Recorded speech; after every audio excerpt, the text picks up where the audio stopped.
Bonjour mes amis gourmands, j'espère que vous allez très bien et je suis super heureux de vous retrouver aujourd'hui pour ce nouveau tuto Stan Pâtisse. Je vous propose aujourd'hui qu'on réalise un grand classique et qui fait toujours son effet, j'ai nommé le tiramisu. Le tiramisu fait partie des desserts préférés des Français. Il existe plein de recettes et moi aujourd'hui je te propose la recette qui m'a fait commencer la pâtisserie. C'est très simple et pour être honnête avec toi, je pense qu'à un moment des tiramisu j'ai dû en faire un par semaine quoi. Ouais, super, encore un tiramisu. Pour la petite histoire, le tiramisu, comme la pâte à choux, ça nous vient d'Italie. Et ce qui est assez drôle, c'est que... Attends, tu vas faire croire qu'aujourd'hui, il n'y a pas un mec chelou qui vient faire une intervention. Bonjour à tous. Et voilà, j'en étais sûr. Alors le tiramisu nous vient effectivement d'Italie, de Toscane plus précisément. Il aurait été inventé au XVe siècle. Ce qui est assez cocasse, c'est qu'aujourd'hui encore, deux régions revendiquent sa paternité. Et toutes deux fourmillent d'anecdotes pour s'attribuer la paternité de cette petite douceur. J'ajouterais pour finir que tiramisu veut littéralement dire « tire-moi vers le haut ». Remonte-moi le moral, si j'ose dire. Ah ça va, il était pas trop chelou lui. Non ça va, j'avoue c'était bien.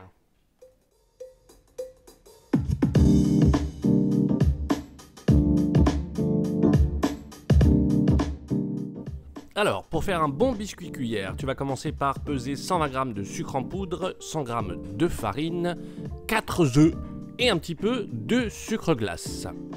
C'est parti. Alors la première étape, ça va être de clarifier les œufs, donc de séparer le blanc du jaune.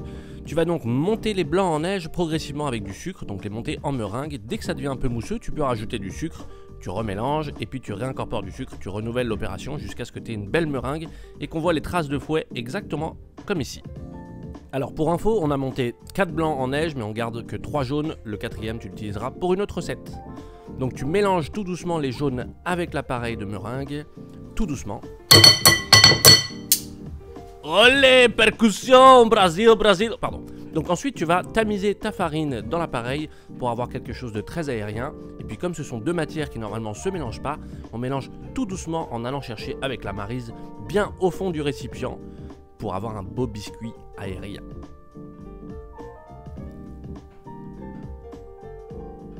Voilà, tout doucement. Une fois que la consistance est bonne, on va mettre cette préparation dans une poche à douille, sans douille. Et puis là, je te montre comment dresser donc à l'unité les biscuits à la cuillère, comme ça. Tu peux en faire des longs, tu peux en faire d'autres formes. Ça bouge pas beaucoup à la cuisson, ça gonfle un peu. Mais tu peux aussi les dresser en plaques, exactement comme je suis en train de le faire maintenant. Ensuite, tu saupoudres généreusement de sucre glace et puis hop, au four préchauffé à 180 degrés pendant 13 à 15 minutes. Voilà ce que ça nous donne. C'est pas beau? Oh oh, allez, on passe à la suite. Alors sache qu'on a fait le plus dur avec le biscuit cuillère, maintenant on va attaquer la crème de mascarpone, c'est un jeu d'enfant. Pour ça il nous faut 3 œufs, 100 g de sucre et 250 g de mascarpone. La première étape, comme tout à l'heure, c'est de clarifier les œufs. On va mettre donc les jaunes d'un côté et les blancs de l'autre. Je vais monter mes blancs en meringue comme tout à l'heure, et là sur mes 100 g de sucre, je vais en prendre à peu près 20 ou 30 pour monter en meringue, et ainsi permettre à mes blancs d'être plus fermes. Ensuite, je vais attaquer les jaunes d'œufs, je mets le reste de sucre dedans, je mélange vigoureusement au fouet pour blanchir la préparation, comme ça. Puis tu vas directement verser les 250 g de mascarpone, tu mélanges au fouet assez vigoureusement pour faire disparaître toute trace de fromage. Du fromage. Tu mets un petit peu de la meringue dans la préparation, tu la mélanges vigoureusement au fouet, et puis tout le reste va se jouer à la maryse pour garder une préparation bien aérienne. Comme d'habitude, on va chercher du bas en haut. Tourne et retourne et le tour est joué. Enfin, tu mets l'alcool de ton choix dans un grand bol de café fort. Moi, j'ai mis du Kahlua, mais tu peux mettre du Grand Marnier ou tout ce que tu veux. Et puis tu vas imbiber tes biscuits dans le café. Moi, je fais 2 passages. L'idée, c'est qu'ils soient à consistance parfaite. Donc pas trop imbibé pour pas qu'on ait un bain de café dans le fond du tiramisu. Mais laisse-le tremper quand même 10 à 15 secondes pour éviter que ça ne soit trop sec. J'ai donc placé une première rangée de biscuits cuillères dans le fond de mon moule. Je vais verser la moitié de la préparation au mascarpone, bien lisser à la spatule, et puis je renouvelle l'opération de l'imbibage. Alors comme je le fais avec la plaque là, moi je vais directement au pinceau parce que sinon ça a tendance à rester trop sec. Donc je badigeonne assez généreusement, et puis je place mes plaques de biscuits cuillères.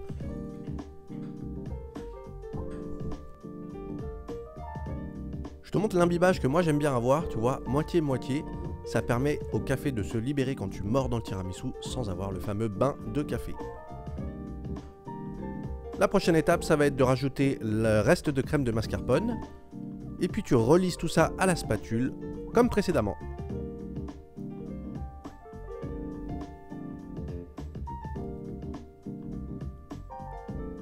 Un petit film plastique sur la préparation et puis direction le frigo. Et voilà, notre tiramisu est prêt. Alors comme je te disais, je te recommande d'attendre 24 heures avant la dégustation.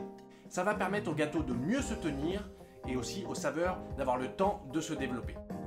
Le jour J, tu n'auras plus qu'à râper un petit peu de chocolat sur la préparation ou bien du cacao. Et puis, bon appétit! Et voilà, c'est la fin de ce tuto Stan Pâtisse. Si tu as envie de voir une recette en particulier ou bien un personnage, dis-le moi en commentaire. Moi, je serai toujours là. On se revoit très vite pour des petits plaisirs sucrés. Allez, salut!